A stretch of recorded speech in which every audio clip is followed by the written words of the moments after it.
Thank you very much. I'm sure everybody really enjoyed listening to what you have to say just as much as they once listened. So much more to your music. I was thinking, let's get serious as I was listening to you. It's great to hear somebody who can use the power of music as well as their voice to convey these messages. And I'm very interested by the fact that in your life, religion has played such a huge part in your life, choices Yes. of religion, but also your faith. And religion is at the heart of so much of difficulty in our world today, as well as so much that is good. And I just wondered if you had any thoughts on that as someone who is experiencing that faith and has felt that it was so important to them to, in the way that you've changed and developed over the years.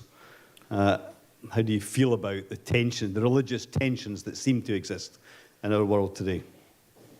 Well, there's always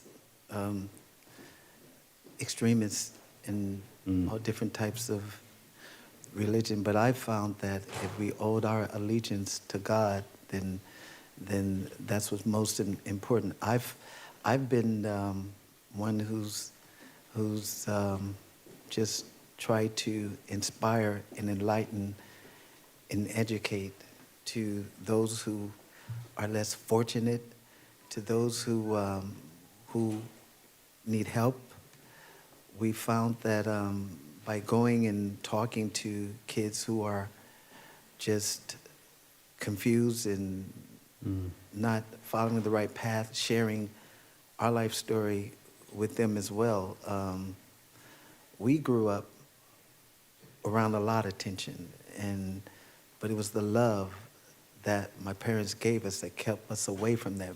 We were like kids who were in the middle of gang warfare and things like that, but they instilled the right morals and principles in us. And you find anywhere in the world, young people, they need the love, they need the right attention, and that's why if they don't get that, they sort of gravitate towards the gangs and sort of the bad doings. But I like it when I see that people can make a change because they open their hearts and they're willing to at least look at it from a positive perspective. Mm-hmm.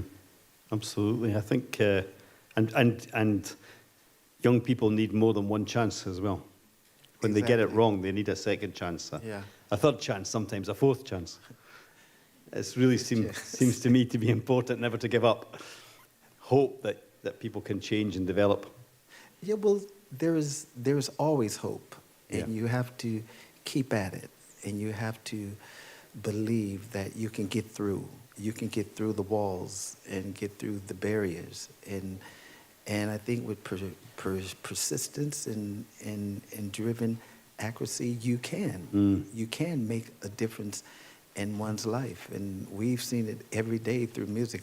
Before I came in, we were in the Philippines, and we were in Indonesia, and we were in Hong Kong, and it was the music that put the smiles on the people's faces. Most of them couldn't speak English, but it was the music that they grew up with, and just the message and the feeling. Mm-hmm. Wonderful countries. Yes. Special places with good people. It's a bit warmer. Yeah, and a bit warmer than here. A bit warmer than Berlin. Yeah. Yeah. I think one of the things in Western Europe, maybe the whole of Europe and America today, is a lack of understanding of Islam. I think, we have a lot of hostility based on ignorance. Is there anything that you're involved in that helps to explain Islam better to young people and to those in America who might not really have experienced that and feel frightened or, just scared by ignorance? No, but there are extremists in every religion, but I think it's because of, and I really don't want to sound too political but the governments and foreign policies and things, and that's why you have so much political unrest going on around the world, but it's the people. Like I was very close to Blaise Compaoré, the president who was just overthrown in Burkina Faso. Mm-hmm. And people want change, and they want a better life. And it's the people who are the power. It's the people who give the leaders the power. And their job is to make sure that the people are happy. Mm-hmm. Just because you're sitting in that seat doesn't mean that you have to ignore the voices of the people. But getting back to Islam, I've found that when you owe your allegiance to God, and many religions do, that's the most important thing. Religion can be in enslavement, but with Islam, I found out that it's pure for me. The word terrorist we hear quite a bit, and when you look at a lot of the institutions or a lot of the a lot of the correctional centers and the prisons in America, they're full of Mm-hmm. inmates, but they don't call them Christian terrorists. Mm-hmm. But at the same time, everybody deserves a better chance, and everybody needs rehabilitation. Mm-hmm. I'm more into inspiring and enlightening and educating the youth, Mm-hmm. because there's such a divide and there's such a confusion with young people today as to how they want to go about their lives, how they want to get started, and what they should be doing at this point in time. But it starts at home. Mm-hmm. It starts at home, way before you even go to school. It starts at home, because if the respect for the parent is not there, then how are you going to go to school and respect the teacher? When you grow up, how are you going to carry yourself in a respectful way and respect others? And respect yourself. And respect yourself, yes. So it starts at home, and we've been very fortunate to have had great parents, and that's why I talk about my family quite a bit, because there's been so much confusion out there, and they've said all kinds of things about our family, but we took a blessing from God, and we inspired the right messages in our music, and with that blessing, we were able to put a message out there that transcends different races, religions, just across the board, Mm-hmm. and borders. Mm-hmm. And it's because of the blessing and the upbringing that we've had at a very young age. I think we sometimes forget here, particularly in Western Europe maybe, and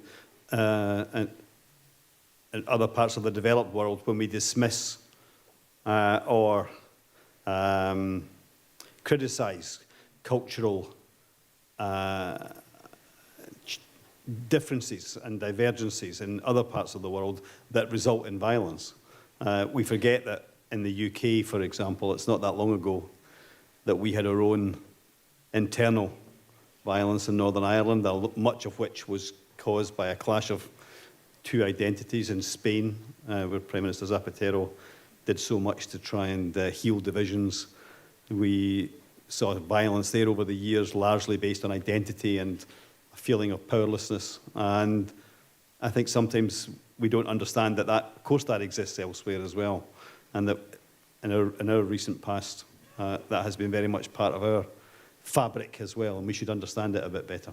No, speaking of clashes, I was in the Big Brother house years back. I was going to ask you about that. Yeah, and it was something that my father and I had a bet. We actually came to the Big Brother house here. We had visited a friend, and we had a bet that he asked me if I could do this, and I said no. But he put a big stake up, so I told him yes, and then. But in the Big Brother house during that time, there was a clash, and it had nothing to do with racism. It was just a group of girls on this side who I don't know if you remember, but Shilpa Shetty I do, yes. was the one, and she was called a word that was very disrespectful to her, and so they come running to me to kind of keep the peace. And so I came in and I said, what do you care what they say? You know who you are. And I said, listen, your kindness is your strength. Be kind. They will find out later. And so after we came out of the Big Brother house, I was asked many times, was there any racial tension there? And I really didn't think that Jade, who was the one who made the comment to Ship, that there was no racist tension there at all. But you know how the media could be. That's the word that they wanted to hear come out of my mouth. And I would, because it wasn't that. It was just Jade had her crowd, and Shippa had her team of people, and they didn't get along during the time. But I told her, don't worry about being kind. Kind is your strength.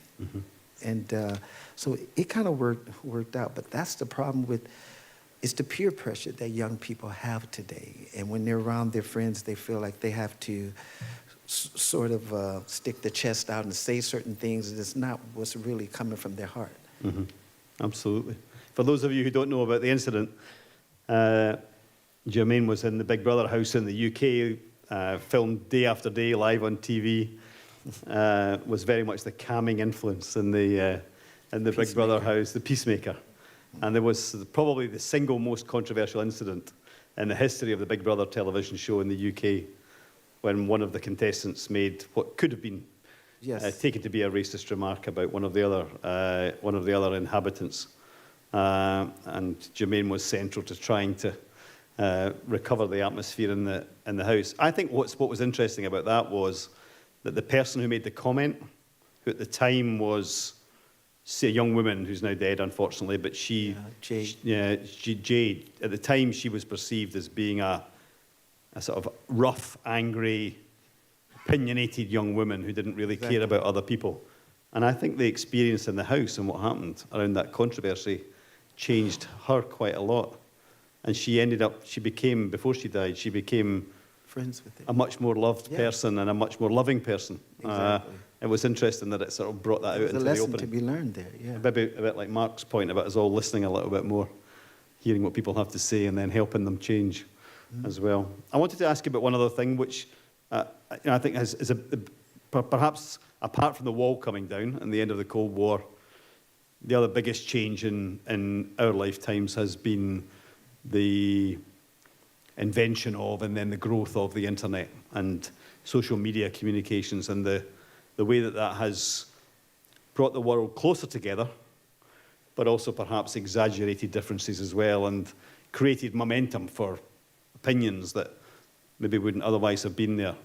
But also a fantastic way for everybody. I mean, the thousands of people who come through ICD can stay in touch with each other and their lives and their opinions and where they go with their careers.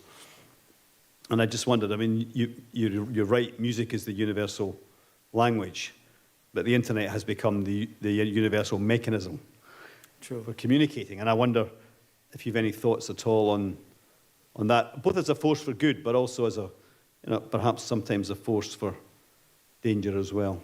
Yes, well, the internet has been around for quite some time. They just provided it for us. But no, social media is very powerful today, and I think an individual can become an institution. He can become his own distributor. There are a lot of positive messages that are floating on the highway of the internet, and there are a lot of negative things, and that's why it works both ways. But it has been a tremendous help in the music industry because of the major record companies are now realizing that if a young man can come out with a video tomorrow and get 5 million hits, there used to be 5 million records sold. And so they have their own built-in crowd without the help of a major label. But at the same time, the bad influences that social media has is also just as damaging. And we use social media in a way to sort of just promote positive things. And that's what it should be. But when you have a camera and you do something in this room today and the whole world could see it tomorrow, that has a lot of good. And if this wasn't a positive message, it has a lot of bad. And maybe reinforces what you were saying about respect. Because of that ability to communicate with so many people so quickly, that respecting other people and respecting yourself becomes even more important. Starts at home. Starts at home. Jermaine, thank you very much. I think it's been a pleasure for everybody to hear a bit more from you tonight, and we look forward to you being involved a lot in the ICD in the years to come. Thank you very much.